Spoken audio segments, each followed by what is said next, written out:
হয়েছে এগুলি আমরা নিজস্ব ভাষায় কিতাবটাকে পড়ে নিব, পড়া এরপরে কোরআনে পাকের তর্জমা সামনে আনবো।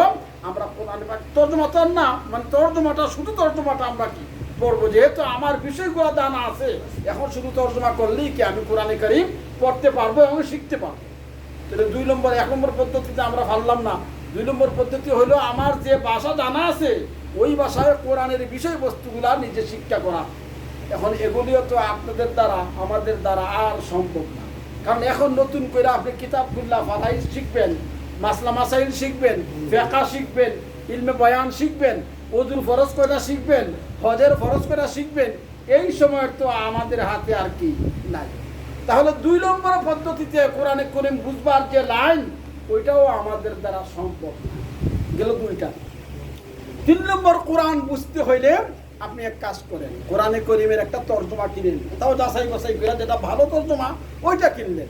কিনা একজন হুজুরের কাছে আপনি বসলেন, হুজুরে আপনারে ওই তর্জমাটা বুঝাইয়া দিল, হুজুরের ক্লাসের মাধ্যমে আপনি তর্জমাটা কইরা নিলেন। এই হলো 3 নম্বর তরিকা।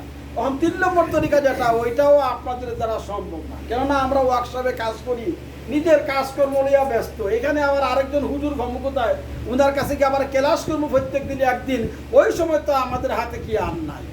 3 নম্বর তরিকা কোরআন বুঝা, লিয়াদ দাব্বারু, আল্লাহ বলেন তোমরা কোরআন বুঝতে হবে, কারণ তোমার আমল করা লাগবে, আমল করার আগে কোরআন বুঝা লাগে। তাহলে 3 নম্বর তরিকাও সম্ভব না, 1 নম্বরও সম্ভব না, 2 নম্বরও সম্ভব না, 3 নম্বর তরিকাও সম্ভব না।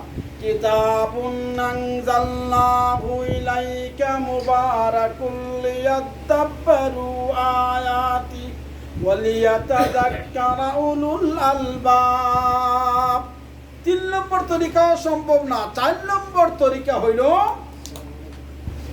যদি 3 নম্বর তরিকা না পারো তাহলে শেষ তরিকা 4 নম্বর, এই তরিকা যদি না আসে, ওই তরিকা যদি না পারো, তাহলে তোমার নসিবে আর কোরআন নাই, তোমার নসিবে আর কোরআন বুঝা নাই। তুমি এমনি অনুমানে ফেসবুকে দেখে দেখে আমল করো। 4 নম্বর তরিকা হইল, যে সমস্ত আলিমেরা কোরআন আর হাদিস দিয়া ওয়াজ ও নসিহত করে ওদের ওয়াজ ও নসিহত শুনো। এটা তো সহজ। মনে করেন আমি যদি মোবাইলে টিপা দিই তো হুজুরের ওয়াজ শোনা যাইব, হ্যাঁ তবে একটু যাচাই বাছাই করে নিতে হবে যে কোন হুজুরেরা কোরআন হাদিস দিয়া ওয়াজ করে আর কারা ইতিহাস আর বিভিন্ন গান দিয়া ওয়াজ করে, ওটা নির্ণয় আর যাচাই বাছাই করে আমার যে সমস্ত পছন্দনীয় হুজুর আছে তাদের ওয়াজগুলো যদি আমার কাছে রেকর্ডিং করে রাখি, মাঝে মধ্যে ওগুলা শুনলাম। এটা হলো 4 নম্বর তরিকা, একবারে লাস্ট। এরপরে আর কোনো তরিকা নাই কোরআন বুঝার। লাস্ট তরিকা হইল যে যারা কোরআন হাদিস দিয়া ওয়াজ করে, তাফসির করে, তাদের কোরআন হাদিসের তাফসির আর কোরআন হাদিসের ওয়াজগুলা শুনবো। আমরা কি জন্য শুনবো? যে ওয়ালিয়াতাযাক্কারা উলুল আলবাব, আমল করার জন্য আমরা এগুলা কি করবো? শুনবো। তাহলে কোরআন বুঝার পদ্ধতি 4টা, 3টার ডেট আমাদের গেছে নাই। এই 3টার কথা ওয়াজ করে লাভ নেই, কারণ এই 3টা আমরা দ্বারা সম্ভব না। 4 নম্বর যেই তরিকা আছে, কিছু ওয়াজ নসিহত শোনা, শূন্য কোরআন বুঝা, ওইটা সম্ভব আছে। সুতরাং এইটার জন্য আমরা অন্তত কি আমল করি। এবার মোবাইলের মাধ্যমেই হোক, কোনো ওয়াজ নসিহতে যাই হোক, অথবা তাফসীর মাহফিলে আইসেই হোক, এভাবেই আমরা ওয়াজ নসিহতের মাধ্যমে আমরা কোরআনকে বুঝতে হবে। যেহেতু আল্লাহ বলছেন কোরআন নাযিল করছি বুঝার জন্য, আর এই 3 তরিকা আমাদের দ্বারা সম্ভব না। 4 নম্বর তরিকায় আমাদেরকে কোরআন বুঝে নিতে হবে। এই জন্য কোরআন বুঝা সকলের জন্যই জরুরি। অন্য জায়গায় আল্লাহ বলেন আফালা ইয়াতাদাব্বারুনাল কুরআন, আল্লাহ ধমক দিচ্ছেন, ছেলে বাবা তার ছেলেরে অনেক দিক নির্দেশনা দেয়, কথা শুনে না, যতই নসিহত করে তার তেরামি আরো বাড়ে। লাস্টে বাবাই কি বলে? ওয়ার্ডিং দেয়। লাস্টে সে একটা ঘোষণা দেয়, তুই যদি আমার কথা না শোনস তাহলে আমার বাড়িতে আর তোর জায়গা নেই। এর অর্থ জায়গা আছে, মানে তুই আমার কথা শুনি সারি, ধমক দিল। আরে আল্লাহ লাস্টে ধমক দিচ্ছেন, তোমরা কেন কোরআনে কারীম বোঝার জন্য চেষ্টা করতেছো না? এটা কোন সময়? যেহেতু সকলেই অবহেলা, কেউ কোরআন বুঝতে চায় না, কোরআনে কি আছে না আছে কেউ বুঝার চেষ্টা করে না। আল্লাহ তখন ধমক দিচ্ছেন, কেন তোমরা কোরআনে কারীম বুঝার চেষ্টা করতেছো না? আল্লাহ তাআলা আমাদেরকে কোরআন বুঝার জন্য চেষ্টা করার তৌফিক দান করুন। কোরআনের তাফসিরের মাহফিলে কোরআনের তাফসিরই হবে। তবে আমি আগেও বলেছিলাম যে এমন কোনো জিনিস দুনিয়াতে নাই যেটা কোরআন শরীফও নাই। কোরআন শরীফে সব জিনিস আছে, যেমন আমরা এসি চালাইতেছি, এসির কথাও কোরআন শরীফে আছে। হ্যাঁ, তবে মূল নীতিগুলা আছে, শাখা নীতিগুলা নিজেরা তৈরি করে কি নিতে হয়। তো আজকে একটা বিষয়ে আলোচনা, যেটা কারবালার মাঠের কথা মানুষে আলোচনা করে। আপনারা যারা বিভিন্ন মোবাইল চালান, আপনারা শুনছেন বা শুনবেন কারবালার ইতিহাস মানুষে আলোচনা করে। তবে আশুরার সাথে কারবালার কোনো সম্পর্ক নাই, কারণ আশুরার ফজিলত তো বহু আগের থেকে কোরআন আর হাদিসে বর্ণিত। আর কারবালা তো হয়েছে কোরআন হাদিসের জমানার বহু পরে, অনেক পরে কারবালা আইছে। কারবালা তো কোরআনের জমানায়ও নাই, হাদিসের জমানায়ও নাই, রসুলের জমানায়ও নাই। তাহলে কোরআনের সাথে হাদিসের সাথে আর আশুরার সাথে একেবারেই সম্পর্ক নাই কারবালা। এরপরও যেহেতু আলোচনায় আসে, আমরা শুনি, এই জন্য আমিও যেহেতু সুযোগ পাইছি 2-4 মিনিট কারবালার ইতিহাস সম্পর্কে আমিও কিছু বলে দিতে চাই, যেহেতু আমি সময় পাইছি। কারবালার একটা বিরাট ইতিহাস। কারবালা নবী করিম সাল্লাল্লাহু আলাইহি ওয়াসাল্লামের মৃত্যুর পূর্বক্ষণে আল্লাহর নবী অফিরাওয়ায়াতিন একটা শিশি হযরত উম্মে সালামার কাছে দিলেন আর বললেন, উম্মে সালামা, ওই শিশিটা তোমার কাছে রাখো।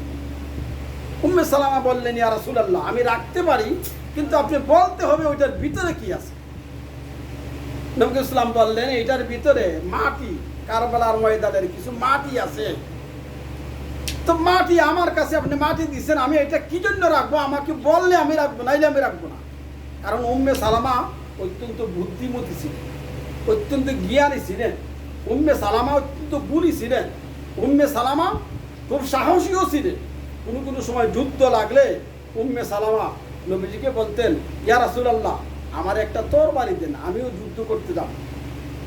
তো মা আয়েশাও কোনো সময় বলতেন, ইয়া রাসূলুল্লাহ, আমিও যুদ্ধ করতে যাব। তো নবীজি বললেন, তুমি পারবা মহিলা মানুষ যুদ্ধ করতে? উম্মে সালামা উত্তর দিতেন, যদি আয়েশা আমার সহযোগী হয়, আমার সাথে থাকে, তাহলে আমরা দুইজনে 10,000 কাফিরের মোকাবেলা করতে পারবো। কয় হাজার কাফির? 10,000। অথচ একজন মহিলা, অন্তত মুখ দিয়ে তো উনি বলতে পারছে। বলা অত কম সাহসের কথা না। অনেকে তো বলতেও পারে না, পেশাব পায়খানা শুরু হয়ে যায়। বেটা টাইটেল পাস করছে, তাও আবার ডাবল টাইটেল, আবার তাফসিরও পড়ছে। যদি কোনো হুজুর আপনার 5 মিনিট ওয়াজ করেন, হুজুরের সেলোয়ার খুললা করে যায়, ওয়াজ করতে হবে, এটা পারি না হুজুর, এটা পারি না। ওয়াজের সময় মঞ্চে নিলে হুজুরের কাপ ছুটতে যায়, ডাবল টাইটেল পাস, হাদিসও পড়াইতে পারে, কিন্তু ওয়াজের কাছেও যে যায়, ওয়াজের মঞ্চের কাছেই যায় না। তো কথা মুখে বলা ওইটাও কম সাহসের কাম না। উম্মে সালামা বলতেন যে তরবারি দেন, আমিও যুদ্ধ করতে যাবো, আমরা দুইজনে 10,000 কাফিরের যুদ্ধ করতে পারবো। বলেন সুবহানাল্লাহ। কারণ হইল উম্মে সালামা এডুকেটের আপন বোন ছিলেন। রোমান বাহিনী যে ইয়ারমুকের যে যুদ্ধ হয়, ইয়ারমুকের যুদ্ধ 60,000 রোমান বাহিনী ছিল। ইয়ারমুকের যুদ্ধে 60,000 রোমান বাহিনী। আর মুসলমানদের পক্ষে, মুসলমানদের বীর মুজাহিদ, ইসলামের ইতিহাসে মুসলিম জাহানে সবচেয়ে বড় মুজাহিদ যিনি, সবচেয়ে নামি দামি যিনি বীর মুজাহিদ, তার নাম হইল খালিদ বিন ওয়ালিদ। খালিদ বিন ওয়ালিদ রাদিয়াল্লাহু তাআলা আনহু এই ইয়ারমুকের যুদ্ধে ওনার নেতৃত্বে পরিচালিত হয়েছিল। খালিদ বিন ওয়ালিদের নেতৃত্বে ইয়ারমুকের যুদ্ধ পরিচালিত হয়। এই ইয়ারমুকের যুদ্ধ থেকে উম্মে সালামা বন্দী হয়ে এসেছিল মুসলমানদের হাতে, গনিমতের মাল হিসাবে নবীজির ভাগ্যে আসে। পরে নবীজি উম্মে সালামাকে বিয়ে করেছিলেন। এই জন্য আমাদের মা আম্মাজি উম্মে সালামা রাদিয়াল্লাহু তাআলা আনহা। অর্থাৎ খালিদ বিন ওয়ালিদ রাদিয়াল্লাহু তাআলা আনহুর প্রসঙ্গ হইল, খালিদ বিন ওয়ালিদ রাদিয়াল্লাহু তাআলা আনহু পৃথিবীর মাঝে মুসলিম জাহানের মধ্যে সবচেয়ে বড় মুজাহিদ। এটা একটু সামনে বলছি যে এখনো বাইতুল মুকাদ্দাস, আপনারা দেখেছেন যারা, এখন তো ফেসবুকের যুগ, সবই ফেসবুকে দেখা যায়। বাইতুল মুকাদ্দাস ইসলামিক মিউজিক ঘরের ভিতরে এখনো খালিদ বিন ওয়ালিদের লোহার টুপিটা সুরক্ষিত আছে। এবং লোহার টুপি, খালিদ বিন ওয়ালিদের লোহার টুপি এত বড় ছিল যে ওই লোহার টুপির ভিতরে 22 আটার গুঁড়া রাখা যায়। 22 আটার গুঁড়া, মনে করেন লোহার টুপিটা কত বড়, 22 আটার গুঁড়া রাখা যায় লোহার টুপির ভিতরে। এবং এই টুপিটার মধ্যে এই গাল থেকে ঘাড় পর্যন্ত একটা করে ঝুমকা ছিল, ঝুমকা, আর 10টা করে ঝুমকা ছিল। একটা ঝুমকার ওজন 100-150 পরিমাণ হবে। এবং প্রত্যেকটা ঝুমকার মধ্যে একটা করে শিকল ছিল। এই শিকলটার ওজন অন্তত 1 পাওয়া থেকে 1.5 পাওয়া পরিমাণ হবে। আমি যেরকম দেখছি, আপনারাও হয়তো দেখেছেন, এখন তো ফেসবুকে সবই দেখা যায়, মানুষের দিয়ে দেয়। এই টুপি, এত বড় টুপি উনি পরতেন। এবং সেই বাইতুল মুকাদ্দাস ইসলামিক মিউজিক ঘরের ভিতরে ওইখানের মধ্যে ওয়ালের মধ্যে ঢালাই করে রাখা খালিদ বিন ওয়ালিদের 2টা তরবারি, আর এক একটা তরবারির ওজন কমপক্ষে 10 কেজির কম হবে না। এত বড় বড় তরবারি এই খালিদ বিন ওয়ালিদ রাদিয়াল্লাহু তাআলা আনহু এই তরবারি হাতে নিয়া, মাথার সেই লোহার টুপি লাগায়া উনি যখন ঘোড়ার পৃষ্ঠে উঠতেন, উনি যখন খবর পাইতেন খালিদ বিন ওয়ালিদ যে শত্রু বাহিনী অমুক জায়গায় অবস্থান করতেছে, তখন উনি ঘোড়াকে এত দ্রুত গতিতে চালাইতেন, এত বিদ্যুৎ বেগে চালাইতেন যে উনার সাথীরা বহু দূরে হয়ে থাকতো, উনি ঘোড়া নিয়ে সরাসরি শত্রু বাহিনীর মাঝখানে ঢুকে দিতেন। তো ইয়ারমুকের যুদ্ধে এরা 60,000 রোমান বাহিনী,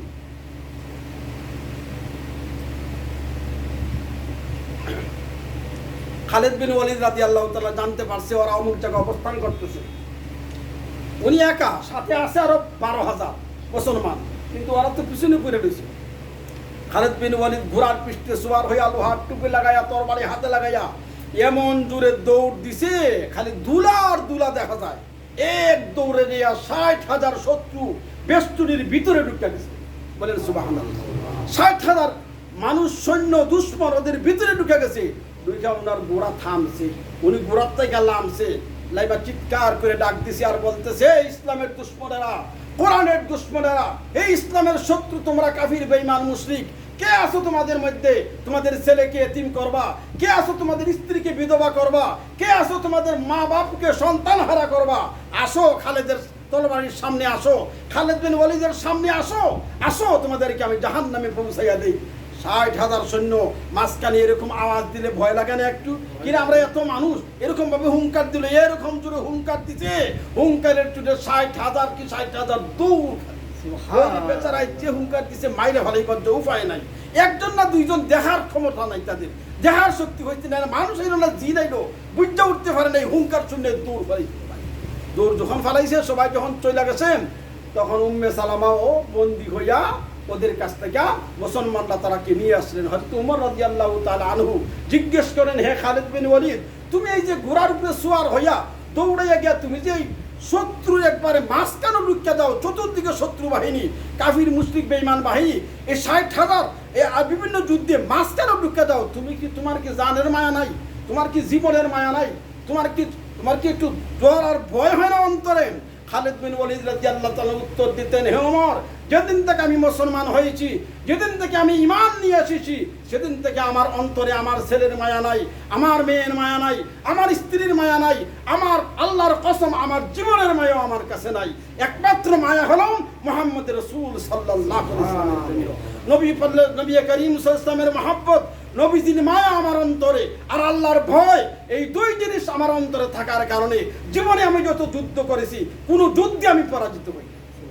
জিনিস হলো দুটো, একটা হইল নবীর মহব্বত, আরেকটা হইল আল্লাহর ভয়। এখন দেখবেন না মিছিল লিয়া দৌড়ে, মিছিল লিয়া যায় না, রে তো বাইরালাম ওদের রামু, যখন দুই একটা ইটা পরে কি মনে করেন দৌড় দেন পিছের দিকে, এত দূরে দৌড় দেয় একজনের উপরে আরেকজন ফইরা মরে।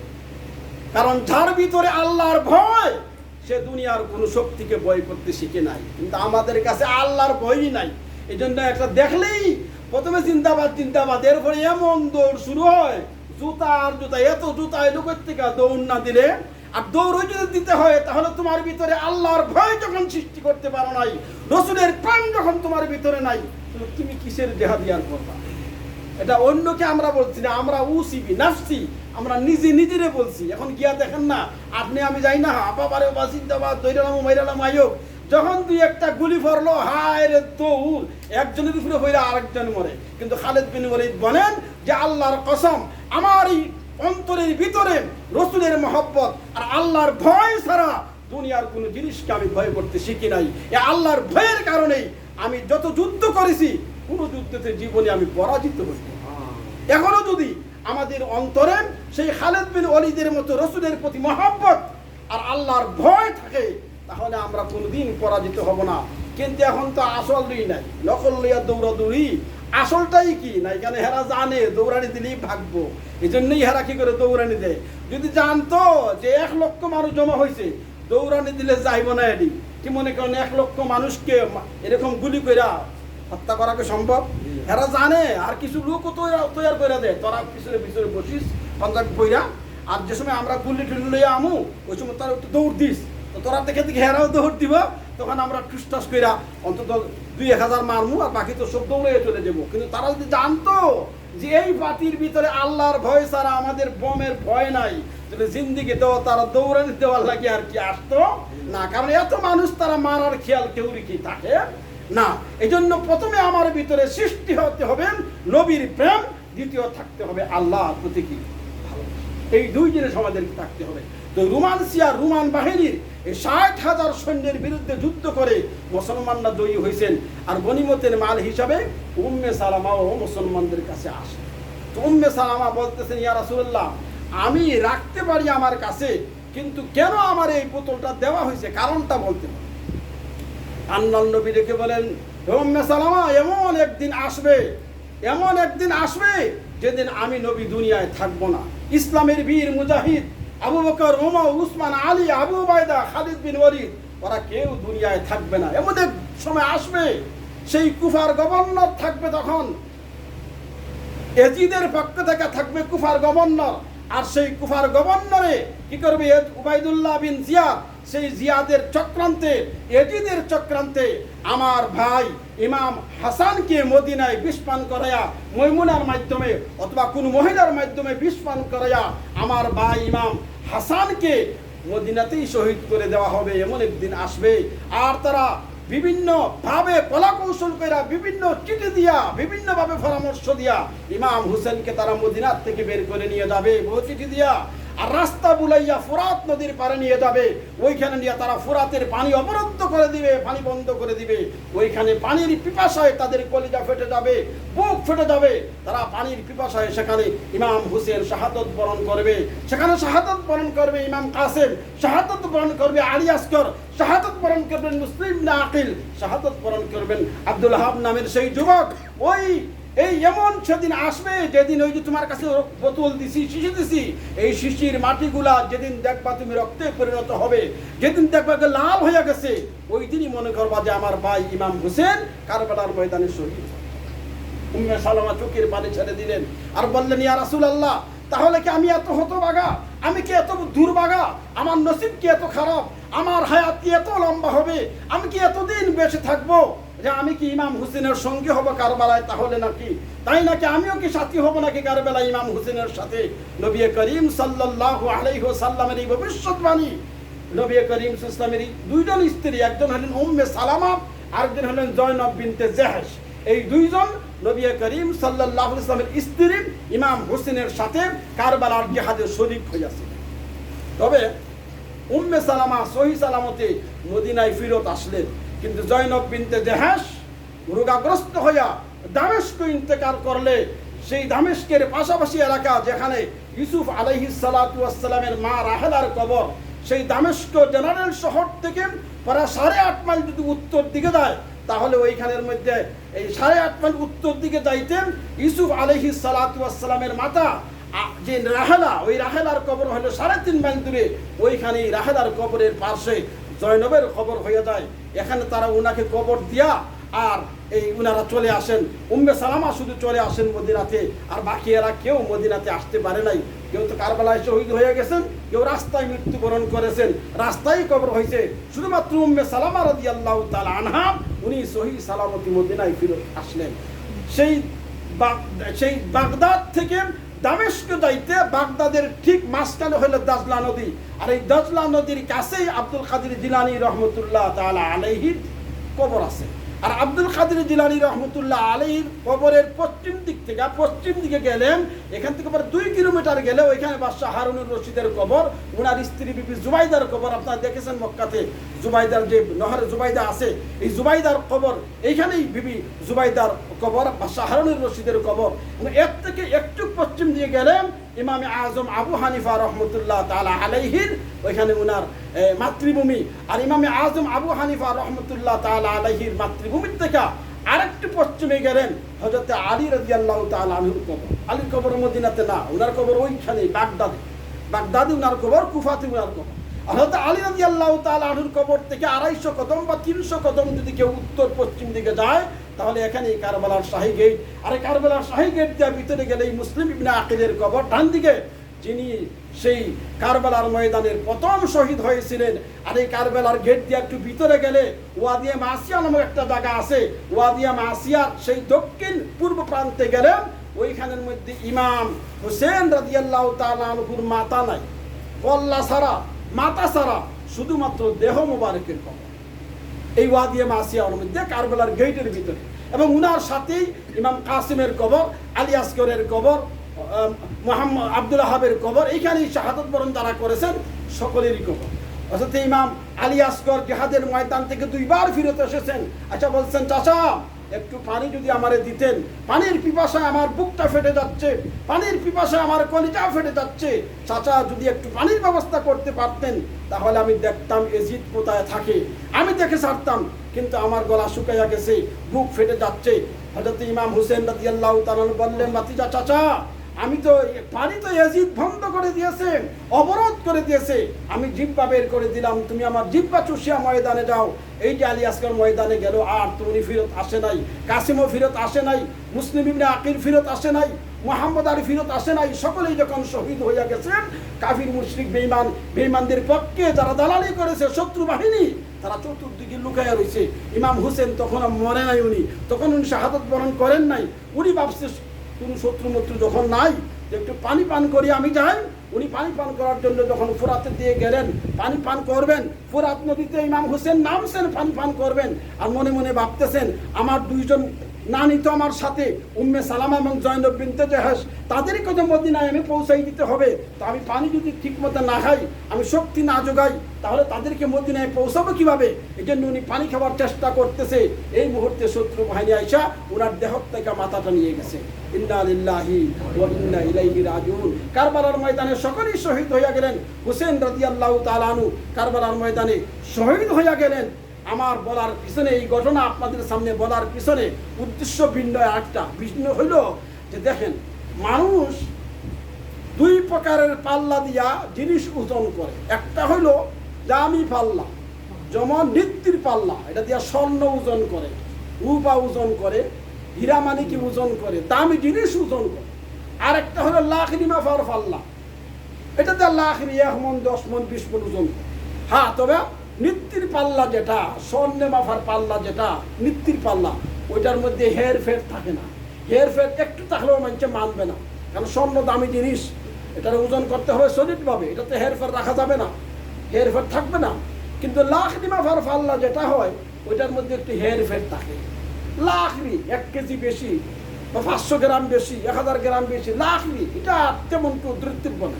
তো লাখনি মাফার পাল্লার মধ্যে হের ফের থাকে, আর স্বর্ণ মাফার পাল্লার মধ্যে হেরফের থাকে না। পাল্লা 2 ধরনের, একটা দামি জিনিস স্বর্ণ মাফে, আর একটা লাখনি মাফে। লাখনি মাফার পাল্লা একটু হেরফের থাকে। সাহাবায়ে কেরাম হইলেন স্বর্ণের মতো দামি মানুষ। কেন? সাহাবায়ে কেরাম তৈরি করেছেন মুহাম্মদ রাসূল সাল্লাল্লাহু আলাইহি ওয়াসাল্লাম, উনার হাতে তৈরি যারা, এদের নাম হইল সাহাবা। তাদেরকে নবীজি তৈরি করেছেন, নবীজির ছাত্র যারা, নবীজির হাতে তৈরি যারা, তাদের নাম হইল কি? সাহাবায়ে কেরাম। তো নবীর হাতে তৈরি তারা, এই জন্য তারা দামি। নবী দামি, তারাও কি দামি, নবীজির হাতে তৈরি। দেখেন, আপনি বিয়াত গেছেন, খানা খাইছেন, বিয়াতে খাইয়া বলতেছেন তরকারিটা ভালো হয়েছে না, আসলে কি সে তরকারি বদনাম করলো না বাবুরসি? বাবুরসির তরকারি ভালো হয়েছে না, তরকারি কি ক্ষমতা আছে? এখন বাবুরসি বললে হয়তো একটু শুনতে বৃষ্টি দেখায়, ওই করলে তরকারি ভালো হয়েছে না। আসলে তরকারির কোনো ক্ষমতা নাই ভালো হওয়ার আর খারাপ হওয়া। সে তরকারি ভালো হয়েছে না কইয়া বাবুরসির বদনাম করতেছে। আরেকদিন বিয়াত গেছেন, খাইয়া করতেছেন তরকারিটা খুব ভালো। আসলে সে কি তরকারি প্রশংসা করলো না বাবুরসির প্রশংসা করলো? কারণ তরকারি সে ভালো হওয়ারও যোগ্যতা রাখে না, খারাপ হওয়ারও যোগ্যতা রাখে না। তরকারি প্রশংসা করলে বাবুরসির প্রশংসা করা হয়, তরকারি বদনাম করলে বাবুরসির বদনাম করা হয়। তাহলে কেউ যদি সাহাবায়ে কেরাম, যেহেতু নবীজি তৈরি করেছেন, নবীজির হাতে তৈরি সাহাবায়ে কেরাম, কেউ যদি সাহাবায়ে কেরামের প্রশংসা করে, পক্ষান্তরে নবীজির প্রশংসা করা হয়। কেউ যদি সাহাবায়ে কেরামের বদনাম করে, পক্ষান্তরে কার বদনাম হইল? নবীজির বদনাম হইল। কেন? সাহাবায়ে কেরাম তো নবীজির হাতে করা, সুতরাং সাহাবায়ে কেরামকে প্রশংসা করলে নবীজির প্রশংসাই হয়। সাহাবায়ে কেরামকে বদনাম করলে নবীজির বদনামই হয়। এটা এই জন্য বললাম যে দেখেন, আমার দেশে নিজের দেশের কথা তো বলতেই হয়। দেশ ছেড়ে আমরা যাবই কোথায়? আমার দেশে ইসলামিক দল বলতে, ইসলামিক সংগঠন বলতে একটাই বোঝায় বাংলাদেশে অত্যন্ত গুরুত্বপূর্ণ বড়, যাদের নামে ব্যাংক আছে, বিভিন্ন ব্যবসা আছে, অনেক কিছু আছে, যাদের অনেক ক্ষমতা আছে, অনেক এমপি তারা হয়েছে, কিন্তু তাদের যে মূল ধারণা যে সাহাবাই কেরাম মেয়ারে হক না, সাহাবাই কেরাম সত্যের মাপকাঠি না, এই যে একটা কথা। এটা হইল যে সাহাবাই কেরামকে তারা ওজন করেছে ইতিহাস দিয়া। জঙ্গে সিফিন, জঙ্গে জমল। জঙ্গে সিফিন বলা হয় সাহাবিয়ে ঘুষাঘুষি করছে। আমাদের দেশে হুজুররা মারামারি করে না অনেক সময়, তো সাহাবিয়ে ঘুষাঘুষি করছে, মারামারি করছে, ওইটার নাম জঙ্গে জমল, জঙ্গে সিফিন। তো ওই মারামারি ওইটা তো সাহাবাই করছে। এটা কোরআনের যুগ না, হাদিসের যুগ না, কারণ কোরআন হাদিস তো নবীর যুগে চলে গেছে। ওই ইতিহাসগুলা পড়া ওনারা বলে যে সাহাবাই কেরাম দোষী, এরা সত্যের মাপকাঠি না, তাদেরকে অনুসরণ করা যায় না। কেন না? তারা মারামারি করছে, একজনে আরেকজনে ঘুষাঘুষি করছে। আমরা বলতে চাই ঘুষাঘুষি করছে ঠিক, মারামারি মনে করলাম করছে ঠিক, কিন্তু সাহাবাই কেরাম দামি হয়েছে কোন কারণে? নবীজির কারণ। কারণ নবীজির হাতের দ্বারা তৈরি সাহাবাই কেরাম। এখন সাহাবাই কেরামের যদি বদনাম করা হয়, তাহলে কার বদনাম করা হবে? নবীজির বদনাম করা হবে।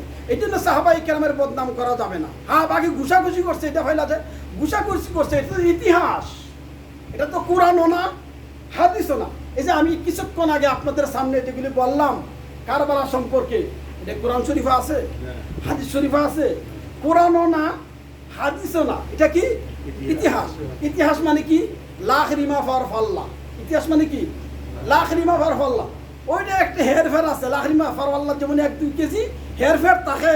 ইতিহাসের মধ্যে কি হেরফের আছে? আমি যেই কথাগুলি বললাম, আপনারা অন্য একজন মুফাসসির বসান, উনি এরকম বলবেন না, অন্যরকম বলবে। কেন? হেরফের আছে। ইতিহাসগুলো আমাদের কাছে পড়ছে, সঠিকভাবে পৌঁছে নাই। কারণ কারবালা কোথায় হয়েছে? কোরআনের যুগেও না, হাদিসের যুগেও না। এগুলা পরে যে যেমনি ফারছে এমনি একটা লেখছে বা বলছে, এভাবে আমরা বয়ান করতেছি। যেমন মনে করেন বাংলাদেশ স্বাধীন হয়েছে, এখন কিভাবে স্বাধীন হইল, কে স্বাধীনতার ঘোষণা দিল, কে স্বাধীন করলো বাংলাদেশে, আমরা তো মোটামুটি জানি। এরপরেও মনে করেন সঠিক ইতিহাসটা আমাদের কাছে কি লাগবে? কেননা এটা ইতিহাস। যা যে ক্ষমতা পাইছে কানে ধইরা ইতিহাসকে তার পক্ষে নিয়ে গেছে। যে ক্ষমতায় গেছে বাংলাদেশে, এই ঘুরে ফিরে বুঝাই দিছে যে আমরা কি করতেছি, এই দেশ আমরাই স্বাধীন করছি। আবার আরেক দল ক্ষমতায় এসে উনিও ঘুরে ফিরে বুঝাই দিছে কি দেশ আমরাই স্বাধীন করছি। তাহলে ইতিহাস, মানুষে বলে যে ইতিহাস কাউকে ক্ষমা করে না, করে না একটা কথা, এটা ভুল। আসলে ইতিহাস কাউকে ক্ষমা করে না এটা না, ইতিহাসকে কেউ ক্ষমা করে না। অর্থাৎ যেই ক্ষমতা পায় ইতিহাস টাইনা হেসে তার পক্ষে নিয়ে যায়। ক্ষমতা যেই গেছে ঢাকা আমরা দেশ স্বাধীন করছি, বইটা ঠিকঠাক করে লয়ে লয়। আবার আরেকজন ক্ষমতা যায় হোক আমরা দেশ স্বাধীন করছি, বইটা সব ঠিকঠাক। অর্থাৎ ইতিহাসকে কেউ ক্ষমা করে না। মানুষ একটা ভুল কথা বলে, কয় যে ইতিহাস কাউকে ক্ষমা করে না। আসলে না, বলার ছিল কথা যে ইতিহাসকে কেউ ক্ষমা করে না। ইতিহাস তো সব এটা নিরীহ, যে পায় এর কানে ধরে টাইন না তার পক্ষে কি নিয়ে যায়। তাহলে এগুলো ইতিহাস। লাখ রিমা ফারফ আল্লাহ।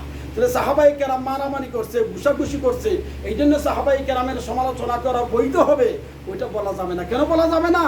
ইতিহাসও না পাইছি আমরা সাহাবিরা মারামারি করছে, ফেসবুকেও না দেখছি হুজুরে ঘুষাঘুষি করে। কিন্তু হুজুরের সমালোচনা করার জন্য, সাহাবাই কেরামের সমালোচনা করার জন্য স্বর্ণের মতো দামি ফাল্লা লাগবে। স্বর্ণের মতো দামি ফাল্লা দিয়ে সাহাবাই কেরামকে ওজন করতে হবে। আর স্বর্ণের মতো দামি ফাল্লা হইল কোরআন আর হাদিস। সাহাবাই কেরামের ইতিহাস দেখতে হইলে কোরআন খুলো, হাদিস খুলো। সাহাবাই কেরাম সম্পর্কে কোরআন কি বললো, হাদিস কি বললো, ইতিহাস না। ইতিহাসের মধ্যে গড়বড় থাকে, এমনি হেমনে আছে, ইতিহাস সলিড না। এই জন্য সাহাবাই কেরাম স্বর্ণের মতো দামি মানুষ, তাদেরকে জানার জন্য, তাদের শান আর মান বোঝার জন্য ইতিহাস নয়, বরঞ্চ তাদের শান আর মান বুঝতে হবে কোরআন আর হাদিস দিয়া। আমাদের দেশে অনেকে বলে না যে হুজুররা ভালো না, কেন না? হুজুররা ঘুষাঘুষি করে, মারামারি করে না। খায়রুকুম মান তাআল্লামাল কুরআন ওয়া আল্লামা।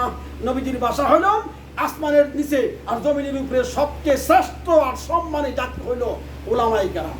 তাহলে উলামায়ে কেরামকে যাচাই আর বাছাই করার জন্য ইতিহাস না, উলামায়ে কেরামকে যাচাই আর বাছাই করার জন্য কি দেখতে হবে? কোরআন আর হাদিস।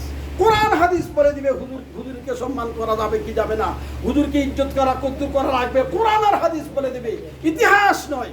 ইতিহাসের দ্বারা যদি আপনারা জানতে চান সাহাবায়ে কেরামের শান, ইতিহাস দ্বারা যদি জানতে চান উলামায়ে কেরামের শান, তাহলে হেরফের দেখা দিবে, ভুল পড়বে। এই জন্য সাহাবায়ে কেরাম সত্যের মাপকাঠি, আসহাবি কান্নুজুম বিআইহুম ইকতাদাইতুম ইহতাদাইতুম, হাদিস বলে দিয়েছেন যে সাহাবায়ে কেরাম হলো নক্ষত্রের মতো। নক্ষত্র যেরকম আকাশের মধ্যে থাকলে তারে অনুসরণ করলে তুমি হেদায়েত পাইয়া যাও, তেমনি ভাবে যে কোনো একজন সাহাবীকে অনুসরণ করলে তোমরা হেদায়েত পাইয়া যাবে। এই জন্য সাহাবায়ে কেরাম স্বর্ণের মতো দামি জিনিস, তাদেরকে ইতিহাস দিয়ে ওজন করা যাবে না, তাদেরকে ওজন করতে হবে সেই নিত্যির পাল্লা, স্বর্ণ মাফার যে পাল্লা, সেই পাল্লা দিয়া। আর সেই পাল্লার নাম হলো কোরআন আর হাদিস। সাহাবায়ে কেরামের শান, উলামায়ে কেরামের শান আমরা জানবো কোরআন আর হাদিস দিয়া, ইতিহাস দিয়া নয়। কিতাবুন আনজালনাহু ইলাইকা মুবারাকুন লিয়াদাব্বারু আয়াতিহি ওয়া লিয়াতাযাক্কারা উলুল আলবাব। আল্লাহ তাআলা আমাদের সকলকেই কোরআনের কথাগুলি বুঝার তৌফিক দান। আমরা অনেক কথা বলেছি, মনে করি কথা বলতে কিছু কথা ভুলও হয়। আমরা তো কেউ ফিরিস্তা না যে সবই শুদ্ধ হবে, তো কিছু কথা ভুলও হইতে পারে, আবার শুদ্ধ হয়। এই জন্য আমাদেরকে সবসময় দোয়া করতে হবে, আল্লাহ যেই ভুল কথাগুলি আমরা পরিবেশন করেছি, এই ভুল কথাগুলি যেন আল্লাহ তাআলা আমাদের ব্রেন থেকে তুমি মুছে ফেলেন। আর যে শুদ্ধ কথাগুলি আমরা বলেছি, এই শুদ্ধ কথাগুলি যেন আমাদের মৃত্যুর আগ পর্যন্ত আমাদের ব্রেনে আল্লাহ তাআলা আটক রাখে। আল্লাহ তাআলা আমাদের আশাকে বসাকে কবুল করুক। ওয়া আখিরু দাওয়ানা আলহামদুলিল্লাহ।